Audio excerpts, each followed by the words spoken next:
자, 다음 뉴스로 넘어가 보도록 하죠.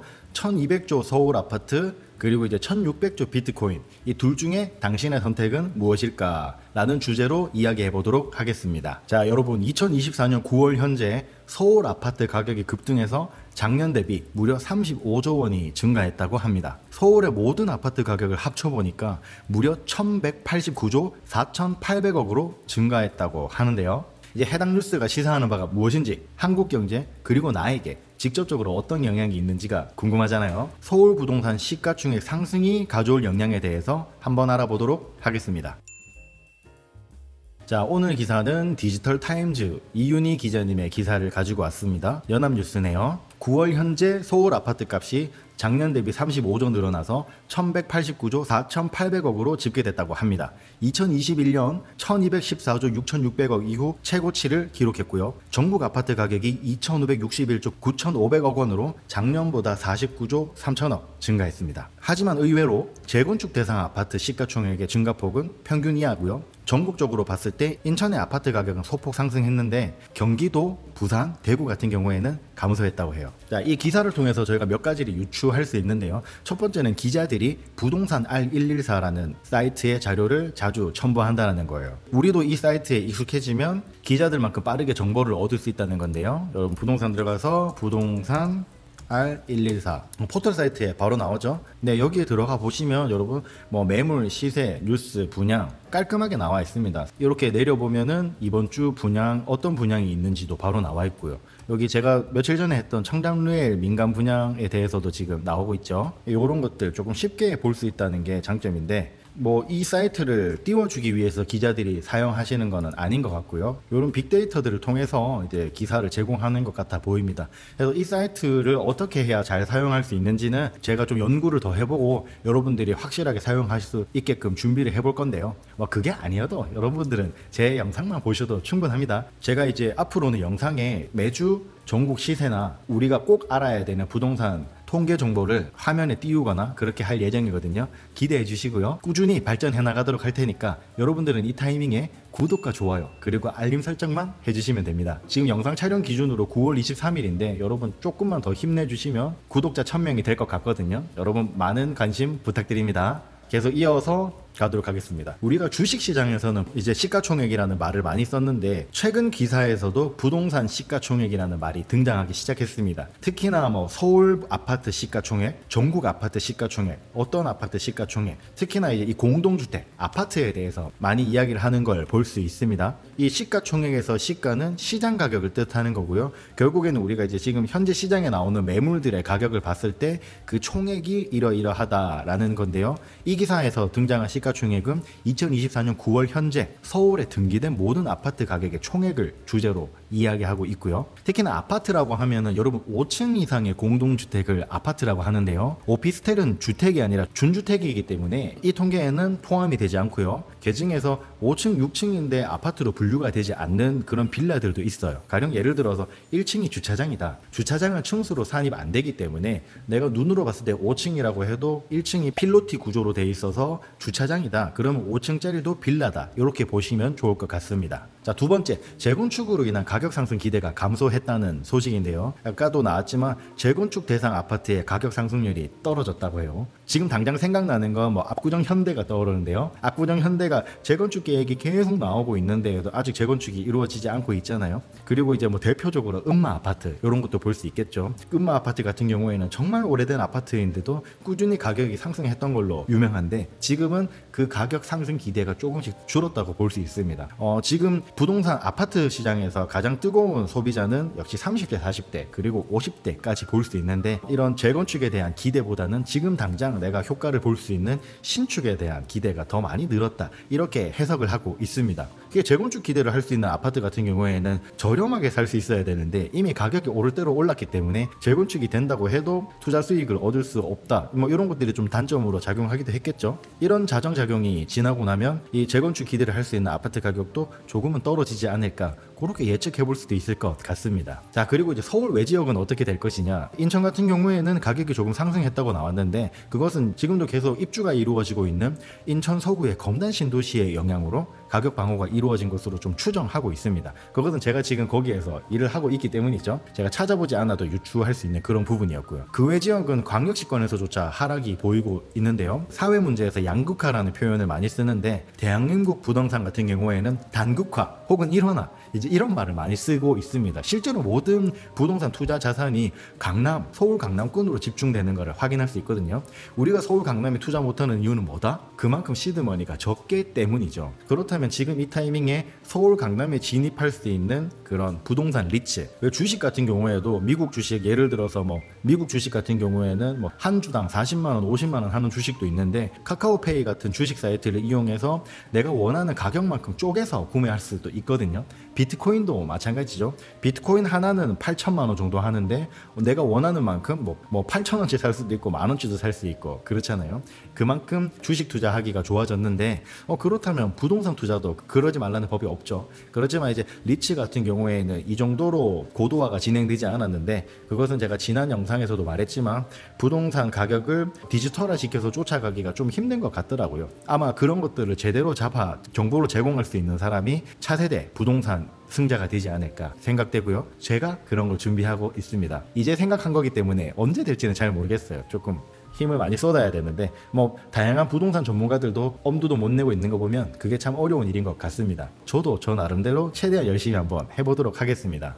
자, 이번 뉴스에 대한 정보는 여기까지고요. 이 정보를 가지고 우리가 어떤 것들을 얻을 수 있느냐 그게 중요하잖아요. 이 뉴스를 통해서 우리가 얻을 수 있는 통찰을 한번 살펴보도록 하죠. 제가 생각하는 가장 주목할 점은 유독 한국은 아파트와 부동산을 동일시하는 경향이 있다는 점이에요. 부동산 뉴스에서 절대 다수를 차지하고 있는 게 바로 아파트잖아요. 주거만 보자면은 오피스텔도 있고 빌라도 있고 단독주택도 있고 이렇게 보다 많은 형태가 있고요. 부동산의 종류만 해도 꼭 아파트가 아니더라도 상가도 있고 토지도 있고 공장도 있고 이렇게 세분화가 되어 있는데 말이죠. 이 아파트 관련 기사가 부동산 뉴스의 과반수를 차지하는 이유는 아파트가 일반 국민의 안정적이고 만족스러운 주거 안정과 관련되어 있기 때문이겠죠.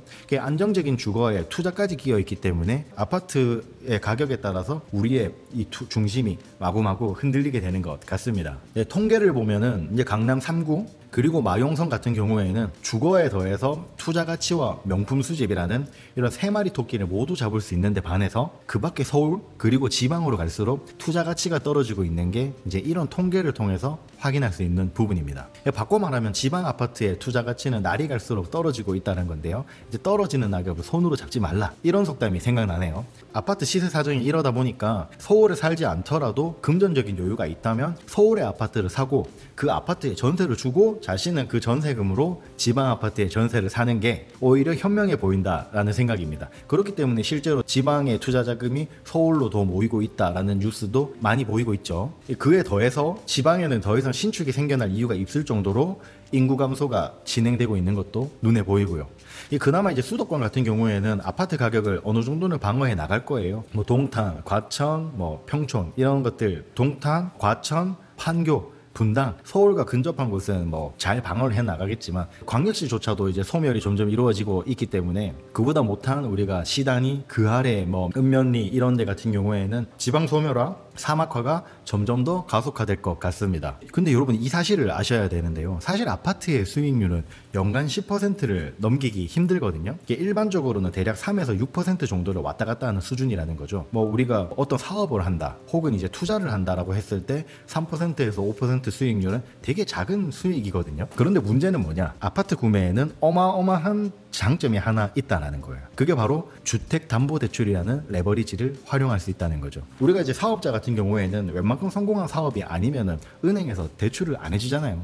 근데 이제 아파트 구매만큼은 내 신용이 조금 떨어지더라도 이 아파트라는 담보를 보고 은행에서 대출을 해주기 때문에 우리나라에서는 이렇게 아파트 투자를 할 수밖에 없는 게 현실이기도 합니다. 여기에 더해서 동일한 84타입, 그러니까 30평대 아파트죠. 이 아파트를 주택담보대출을 끼고 구매하는 것과 이 월세로 사는 것을 비교를 했을 때 어떨 때는 이 주택담보대출 원리금이 월세보다 저렴한 경우도 있다는 거죠. 그렇게 되면 우리가 월세에 살아야 될 이유가 전혀 없죠. 그냥 당연히 내 집 소유하면서 집을 사는 게 훨씬 이득이죠. 물론 이제 주택담보대출의 100%가 나오는 것이 아니기 때문에 이 초기에 투입되는 비용들이 좀 있죠. 이 비용을 차라리 주식이나 비트코인에 투자하는 건 어떨까, 이런 생각은 좀 제 머릿속에 있습니다. 이런 아파트 구매 시드머니조차 없으면 더욱 이제 금융자산 쪽으로 눈을 돌려야 하잖아요. 저 같은 경우에도 주식 투자로 먼저 시작했거든요. 주식은 100만 원이 있어도 1000만 원이 있어도 시작을 할 수 있잖아요.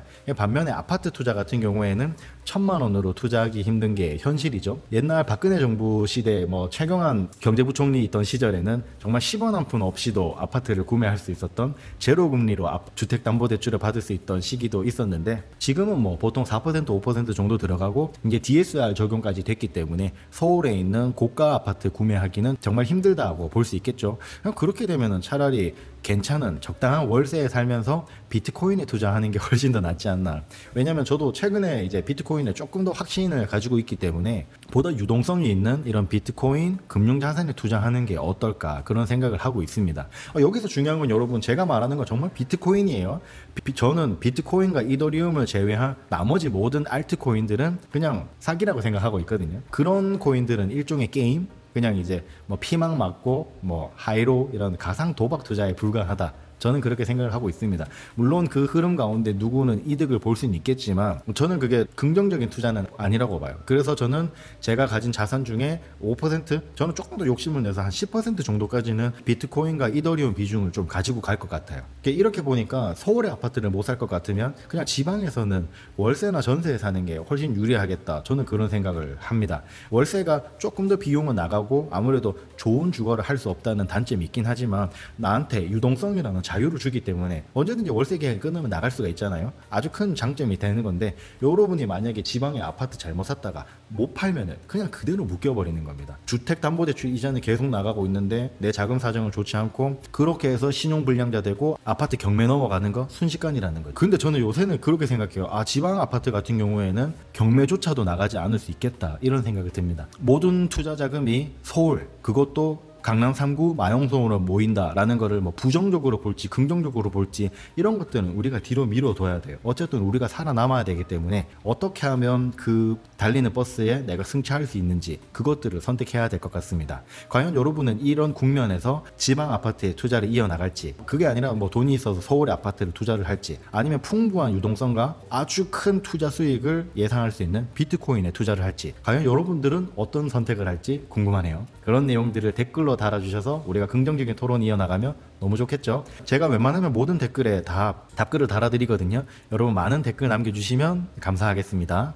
참고로 마지막으로 여러분, 비트코인을 보면 9월 20일 기준으로 비트코인 하나당 가격이 8,490만 원이에요. 우리가 이제 2018년 기점으로 비트코인이 가격이 많이 상승하기 시작했는데, 여러분 이 그래프를 보시면 무지막지하게 올랐다라는 걸 보실 수 있습니다. 사실은 제가 이 부분에서 비트코인을 투자할 기회가 있었어요. 할 생각도 있었고, 그리고 이때 제가 엔비디아를 구매할 의사도 있었는데 뭐 했다? 지방 아파트를 샀습니다. 오늘 뉴스를 기반으로 했을 때 가장 많은 피해를 본 사람이 누구냐? 바로 저입니다. 바로 저. 그렇기 때문에 제가 더 이 악물고 지금 이런 공부를 하고 있는 거고요. 여기가 고점이라고 볼 수 있겠지만 앞으로 더 높은 고점들이 기다리고 있을 수도 있습니다. 그렇기 때문에 여러분 전 재산은 아니더라도 여러분 재산의 5% 정도만이라도 이런 비트코인에 넣어두는 건 여러분 필요한 꽤 괜찮은 자산 배분이라고 생각합니다. 여러분들이 어떤 선택을 하든지 간에 빨리 선택을 해야 합니다. 최고의 투자 상품인 서울의 아파트는 어쨌든 점점 더 귀해지고 비싸질 겁니다. 확실해요. 통화가 더 팽창되고 금리가 떨어져서 자산이 많이 풀리고 이러저러한 이해를 해서 이제 출산율이 떨어지고 해서 아파트 가격이 막 떨어지니 뭐니 해도, 여러분 강남 3구 마용성은 대한민국이 무너질 때까지는 아파트 가격 절대 안 떨어집니다. 그거 확실해요. 그걸 여러분 확실히 알고 넘어가셔야 돼요. 내 아파트 가격은 떨어져도 강남 아파트 가격은 안 떨어집니다. 네, 이번 영상은 여기까지 하도록 하겠습니다. 여기까지 보신 분들 모두 부자 되시고요.